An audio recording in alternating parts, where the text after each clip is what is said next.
প্রায় সব সময়, বলা যায় 99 সময়, সবকিছু ঠিকঠাক চলছে। আল্লাহই সবকিছু পরিচালনা করছেন। তিনি নিয়ন্ত্রণ করছেন। এই মহাবিশ্বের পরিচালক, নিয়ামক এবং কার্যকরকারী। তিনি সবকিছু করছেন আমার মাধ্যমে।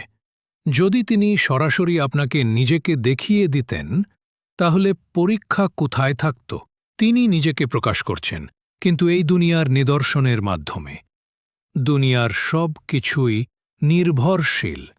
নির্ভরশীল জিনিস নিজের থেকে কিছু করতে পারে না, কারণ তাদের নিজেদেরই অন্য কিছুর প্রয়োজন হয় যা তাদের বর্তমান অবস্থা তৈরি করে। একটা পাতা বছরে একসময় সবুজ হয়, অন্য সময়ে হলুদ হয়, আবার কখনো লাল হয়, ঋতুর পরিবর্তন বা অন্য কারণের জন্য।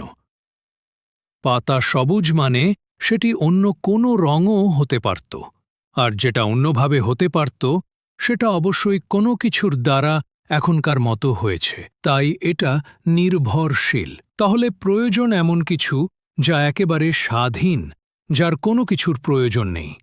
এটাই আল্লাহ, যিনি সম্পূর্ণভাবে অমুখাপেক্ষী।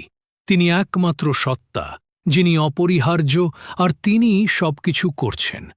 তাহলে অবশ্যই এমন একজন অপরিহার্য সত্তা থাকতে হবে যিনি কারো ওপর নির্ভরশীল নন, যাতে পুরো মহাবিশ্ব টিকে থাকে। তিনি সব করছেন। তিনি মূল পরিচালক, পুরো আয়োজনের সুরকার।